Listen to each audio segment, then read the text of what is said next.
Welcome to the Pennsylvania Recreational Vehicle and Camping Association's Three Things with the PRVCA. This is where we get to talk with RV and camping insiders and discuss three things with them that might pique your interest and give you a little bit of insight into what they do. My name is James. I'm with the PRVCA. You may post any questions that you have in the comment section below. And our contact information will be in the comment section below as well. So if you'd like to reach out to us by email or phone, that will be down there as well. Today, we're discussing Airstream with our guest, who is Tim Maxwell. Before we get started, Tim, could you tell us a little bit about yourself? Well, I'd love to. So Tim Maxwell, Regional Director of Sales here at Airstream. A fact that I'm really proud of, James, I've been with the company since 1987. So if you do the math, well over 35 years. So, I've seen a lot of enhancements along the way. A lot of processes change a little bit, but also our roots remain the same, and really anxious to chat a little bit about that with you. Could you at least give us a brief history? A little bit of a history lesson on Airstream. What is it that we should know about Airstream's history? that could be a little challenging, because we've been around since 1931, and really it goes a little bit deeper in that, James. Our founder was Wally Byam, and he was a true American. He was born on July 4th, 1896. July 4th. So he's got a birthday coming up.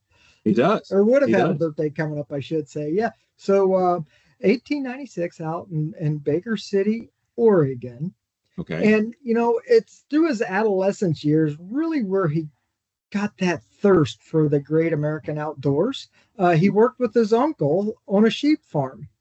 And he was a herdsman out there. So he kind of was out there watching the flock, and he spent a lot of time out on the plains, just really dreaming about traveling. And so, he's kind of skipped forward a few years. He went to college, and then after college, he, really wanted to reinvent that thirst that he had working with his uncle out on the plains. And so he developed an RV, and basically it was just a covered wagon, didn't have all the amenities in it, but it was just a covered wagon. And then, he started selling plans and Popular Mechanics. Hey, how do you build this RV? And it became very, very popular. So he sold the plans, and then pretty soon his neighbors, his friends, his family says, hey, build me an RV, build me one of those things.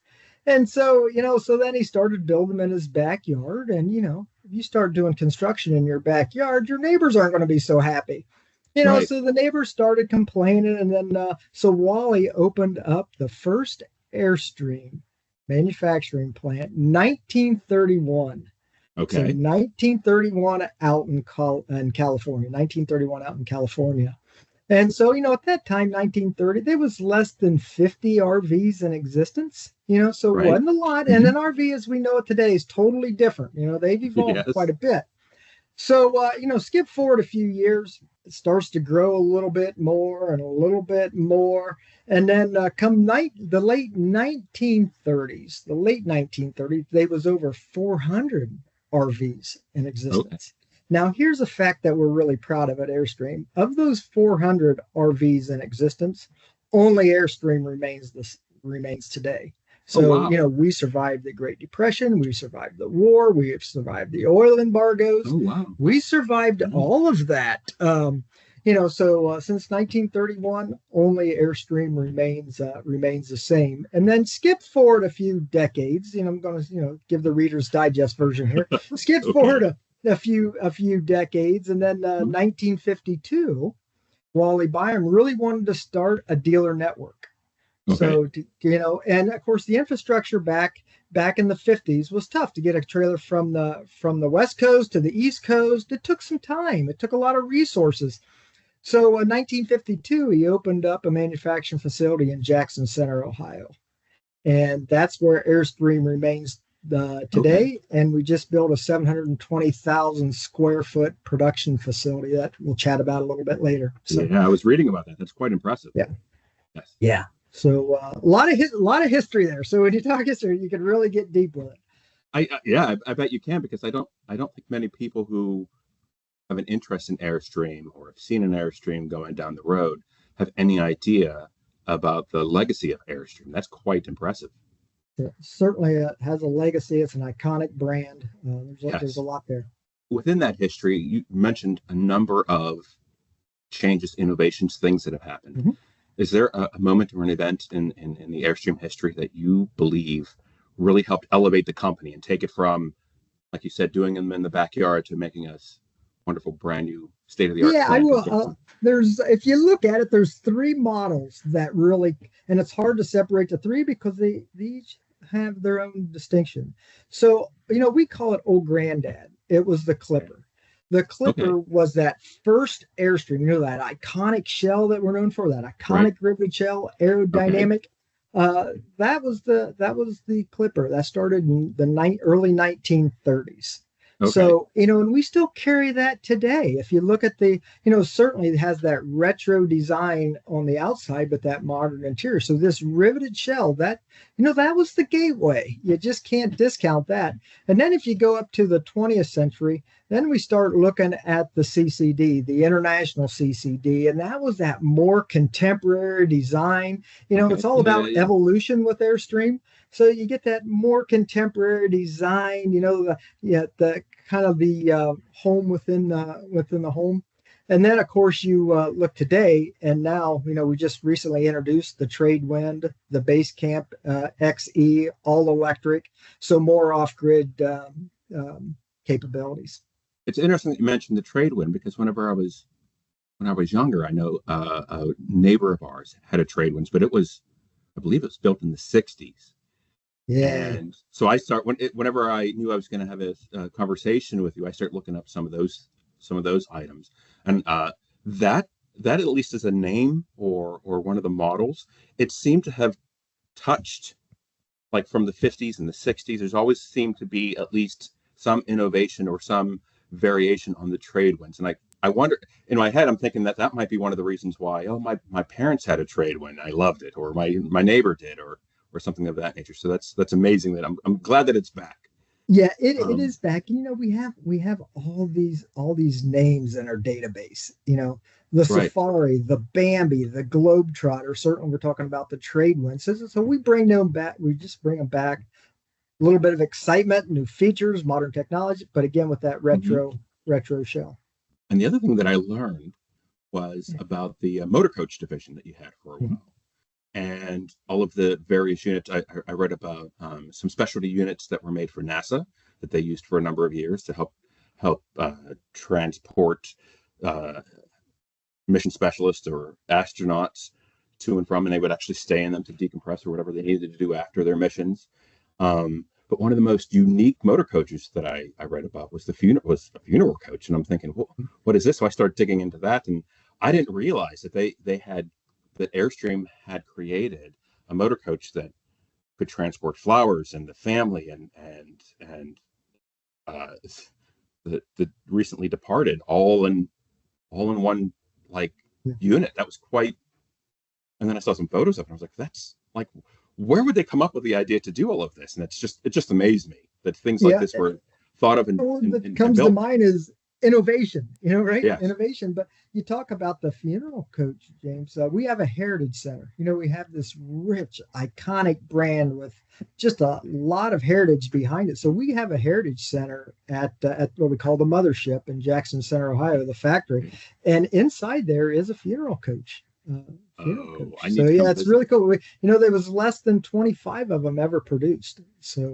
But the fact that So you actually, like, Airstream actually produces, like I said, we should do this. Like, I don't yeah, know of many, I don't know many RV companies that built the types of things that Airstream's going to take a chance and they're going to build this, mhm, and it's just very unique. I don't know of many yeah. other brands that would do that. You had mentioned, if I could go back just a little bit, you had Mhm, mentioned the space shuttle, and the Smithsonian Museum is right there in Virginia, mhm. and the space shuttle is on display in that museum. Underneath the space shuttle is an Airstream. one of the Wonderful. quarantine units that they use. So it's Yeah. really touching when you go to the Space Museum and see an Airstream. I mean, you don't see any other brands, you see an But you see Airstream. an Airstream. Yeah, Yeah. that's just, it impresses me. Very, very impressive. Well, I guess we kind of mentioned it a little bit, but um, Airstream, and if you just YouTube Airstream, there are so many videos and so many instances where it's the iconic Airstream, the iconic, and the word iconic is always attached to Airstream. So, how do you think Airstream became such an iconic brand? How did this develop? That's a great question. And I think Wally Byam, back in his early days, really was a true marketing genius. He really was. Okay. And he did a lot of caravans. He did a famous caravan Oh, from Cape Town, South Africa to Cairo, Egypt. That was a caravan. oh wow. I mean, and you think back in the late 50s when he did this caravan, we talk about infrastructure, but he hosted these caravans that one excited the people that was within the caravan. It was an adventurous spirit, right? But then also the amount of people that I talk to today at RV shows, and I'm sure when we go out to the Hershey show, exactly the same thing. My grandfather in one of these, my grandfather seeing the Airstreams go up and down the interstates or the campgrounds. Wally just took that marketing, and he truly was a marketing genius, but he just took that marketing to a next level, even back in the 50s by the start of these caravans. And Wonderful. we still do it today. We have an owners group, that still do Oh, caravans. We got the big international rally coming up where they all get together, and it's truly a lifestyle. That's what really sets Airstream apart, is this lifestyle. excellent, excellent. So, in order to like maintain that and that so Airstream actually supports that kind of lifestyle. And Yep. like you said, they continue the caravans Mhm. and reaching out to their customers. Yeah. That's impressive. I love it. Thank you. Yeah, it Um, really is. and you mentioned our show. What do you think some of the people who are coming to the show in 2025 might get a little excited about? Like, is there anything that Airstream might be able to bring to the show that you think might get some of the customers excited? Wally Byam, our founder, had a saying, and we go by this saying yet today. Hey, Okay. let's not make any changes. Let's only make improvements. And Okay. we follow Hmm. that philosophy very, very hard today. That's in our veins. That's in our blood. So we're really watching the harvest host. The Hmm. harvest host. There's a Yep. lot of people now that really want to get off grid. During the COVID years, we had that work Hmm. from anywhere, and everybody was staying engaged with their phone. They was really connected.